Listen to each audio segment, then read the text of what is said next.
This story is just sad because not only does this display the pure incompetence of the Trump administration, but it also shows how polarized and divided we are as a nation to where stats don't matter, even if they're good and positive, unless our side did them. Pam Bondi just took down a tweet that she wrote that she realized, oops, this gives the Biden administration credit for something.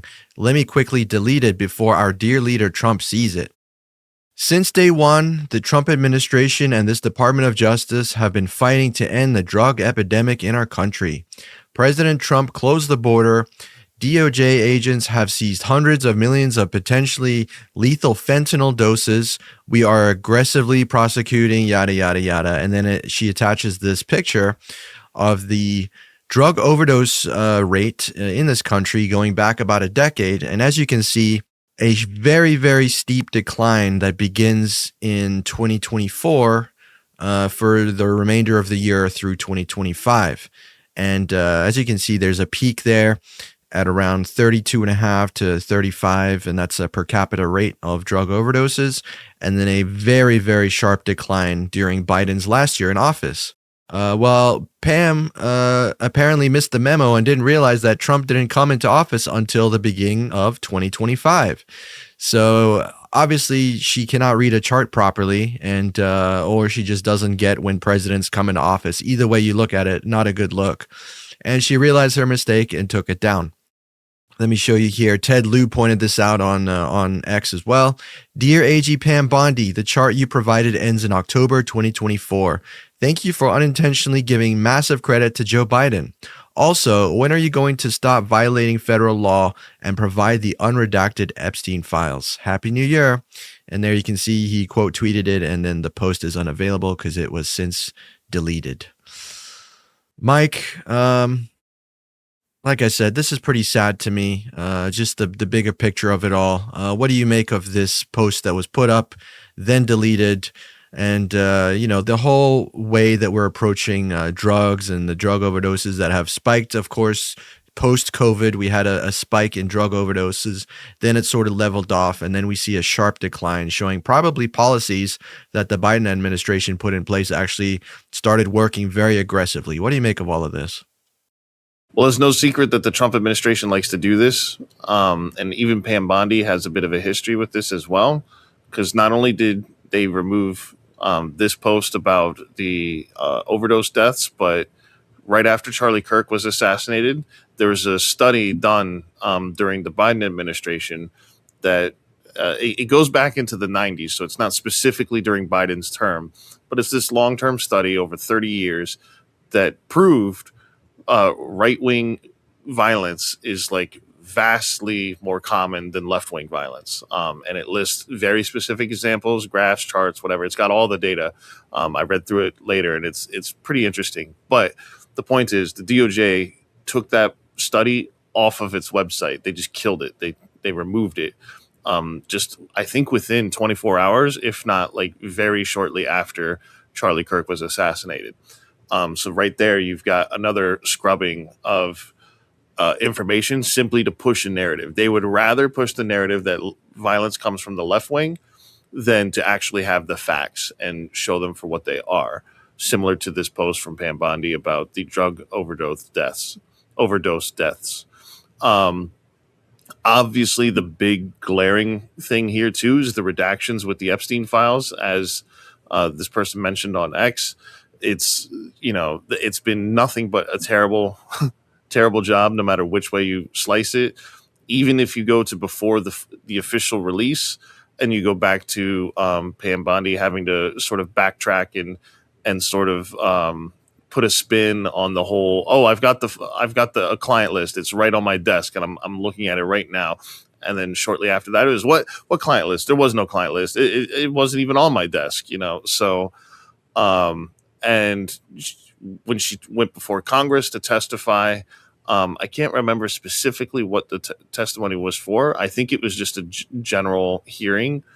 But she showed up with a binder that had no notes in it. And a photographer even took photos from the side that showed her notes were handwritten notes and like little cutouts of tweets of each member on the committee that she was speaking to, and the handwritten notes were just insults.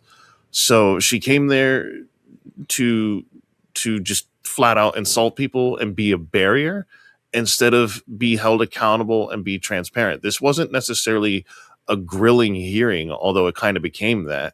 It's more so just like a common standard procedure of like, hey, you're the attorney general. Tell us like what's going on, what, you know, where are things at, and answer our questions. And she flat out refused to answer every single questions. And she's very rude about it and very snarky, and, you know, definitely leaned into her folder there. And then you've got the bigger picture thing of Trump in general taking credit for things all the time. He's taken credit for some other things that Biden did, like, for example, the $35 insulation cost. That's from the Inflation Reduction Act, and he's trying to tout that as something that he's done. Then you've also got this Infrastructure Investment and Jobs Act, where Biden pretty much overhauled the infrastructure, and a lot of Republicans were calling it the Green New Deal and things like this, even though it wasn't the Green New Deal. That's not the thing that AOC proposed. But the point is, they were trying to label it, oh, it's socialism, blah, blah, blah. And Trump came out against it. And even when he came into office, he signed an executive order to try to freeze funding to it, but he couldn't because pretty much right after doing so, he got a lot of backlash, and then they sort of walked it back and said, oh, we're only targeting like electric vehicles and this and that. And since then, there were signs up on certain bridges and roads that were being rebuilt because of that bill, that and there were blue signs that credited Biden with saying like, hey, this is part of the Infrastructure Act. And Trump has since replaced it with red signs that praise him for it, even though it came from Biden. And you had other Republicans sort of doing the same. Rob Whitman famously tweeted about being excited that $70 million was coming into the Port of Virginia in Norfolk. And he was saying, you know, oh, this is great, you know, blah, blah, blah, we're building. But then he deleted his post because he didn't want people to think that he voted for it, because he actually voted against it. And there were other Republicans as well, Gary Palmer, Ashley Hinson, Kay Granger. So there's definitely an example and a pattern of, let's demonize something, let's talk shit about it, but then when it passes and it actually works and people like it, well, now let's take credit for it. This is our idea. And Trump even did this in his first term for some Obama policies as well. There's the Veterans Access, Choice, and Accountability Act, the Obama economy, and manufacturing plants that Obama opened specifically for Shell and Sempra Energy. So, and now you've kind of got him doing the same thing with the ACA. Just the other day, he was talking about how, well, once I decided like we should do something about the ACA, now it's a good thing, and everybody wants it. Everybody wants us to get rid of ACA, and it was my idea. And it's just like, dude, you know, what world are you living in?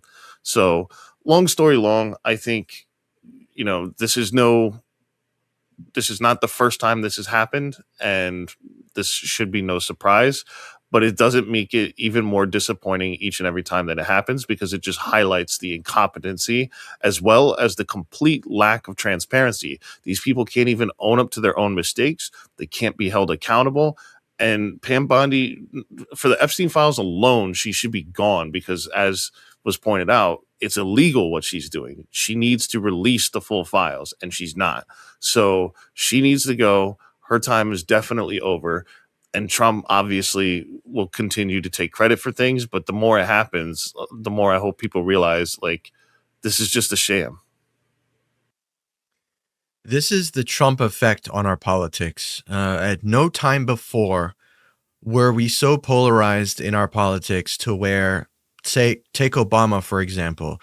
I don't remember a single point during his presidency where he was like, you know, the Republicans are such evil scum pieces of crap, and the Democrats are righteous, and look at these fake Democrats, look at these other real ones like dinos and rhinos, like terms that Trump likes to use. This is all new rhetoric injected into our politics by the person that we elected as a country, Donald Trump. There's no other way to put it. I mean, this man is depraved at a very deep level psychologically, and going back to his childhood probably, and those insecurities have permeated our entire society from the top down.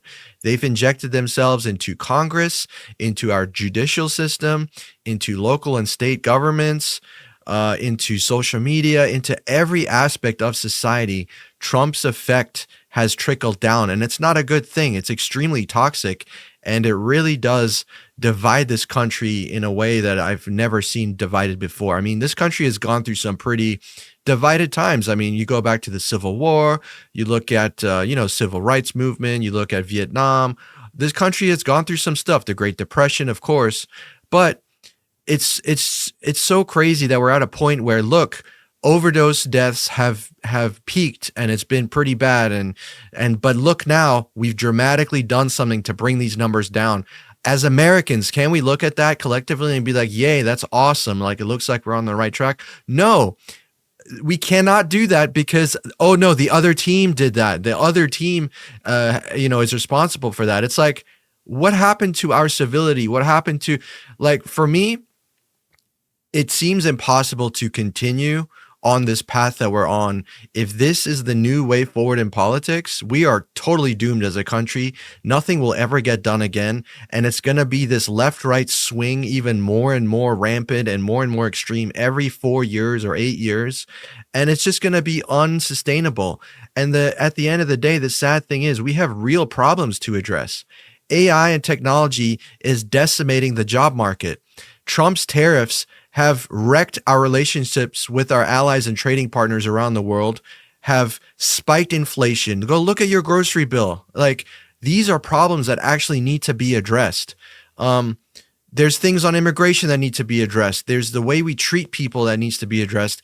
There's a whole epidemic of Gen Z and young people not feeling a purpose in life, not feeling like they have a future. The American dream is dead for so many people. We should be addressing these things, but instead everything gets so politicized. And what Trump has done is he's politicized things so heavily that it's all about his personal agenda.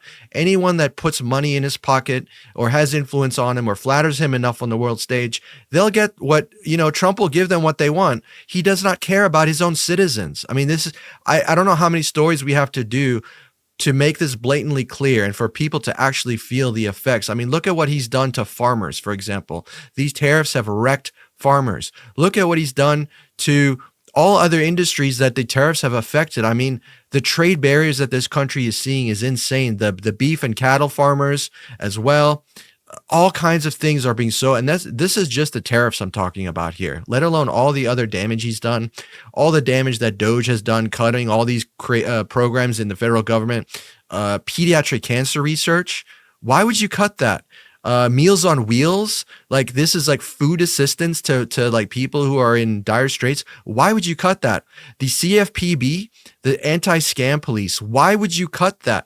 All of these things happened under the Trump administration, and we're just going on like life is normal. We are in crazy times. He's deploying ICE as his own personal Gestapo. He's deploying the National Guard, invading his own cities with his own army. Like, what are we doing here? This is crazy times.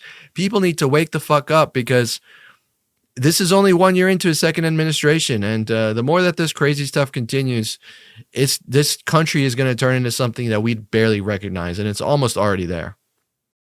I fully agree with you. I think you made a lot of really good points there. We can also remember when you were talking about how Trump has made it so, like, obviously Rhino and Dino have kind of been around for a while. I remember those sort of during like the John McCain times, maybe even Bush times, and it probably goes back even further. But even still, it was never this divisive. I remember Jon Stewart famously had the rally to restore sanity on the National Mall. And that was kind of to highlight this same point about how we're so strongly polarized. And that was, 20 years ago or so by now. And it's gotten so much worse than it was back then, which is kind of crazy to think about. Because personally, my theory on it, or my take on it, is that the media is the main problem there, because they know that bad news sells, and panic sells and fear sells. So they drum it up, and then because it's a 24-hour cycle and there can't be any break, they need news and they always want to be first. As a result, they kind of put people in the hot seat. So if anybody agrees with the other side, they get grilled for it on TV because that generates news, that generates drama. So as a result, it sort of turns into this, it cranks up the political theater. And now with social media, you've got that on crack for sure. I mean, it's going overkill. And as a result, are we surprised that Trump is who he is and is what he is and that we're here? I mean, it's still to me a little confusing and surprising, but at the same time, when you look at things, it's also a little bit of no surprise that we kind of got here, just because of this is our political system at play, and it kind of leads to this kind of thing. But I think Trump has, as you mentioned, sort of done something that no other president in history has done. He's made it significantly worse. And when you talked about, oh, well, we should celebrate that overdose deaths are down. It doesn't matter who did it. We should celebrate that. But we can't, because the other team did it. And that reminded me a lot of the border bill that Biden tried to push towards the end of his administration, where there was this consensus of like, man, maybe the border is too open. Maybe we should crack down. And they had bipartisan support, and Biden was going to pass it, but Trump, before he was even elected, phoned in favors from Republicans saying, hey, if you pass this, if you vote for this, I'm going to go after you. And he threatened them, and Republicans started withdrawing their support, and it killed the bill. It prevented it from happening. And then Trump gets in, does a lot of the same things that were proposed in the Biden bill, and gets praised for it. So this is another example of him taking credit for a left-wing policy and things like that. And then you also had Elon Musk, who came out and directly threatened GOP members for supporting a bipartisan spending bill at the end of the year that they had agreed upon months and months and months in advance. This was the annual spending bill. This was to prevent a government shutdown and all these things. And Elon Musk directly targeted GOP members, saying, if you vote for this, I'm going to throw all my money towards your opponents. And immediately the GOP caved, and, the bill got torn apart, and they had to rewrite it. And there was all this drama and, yada, yada. So it is definitely more divisive now than ever. And like you said, sending in the National Guard into blue cities, targeting political opponents. We have never seen this before at this scale by any means.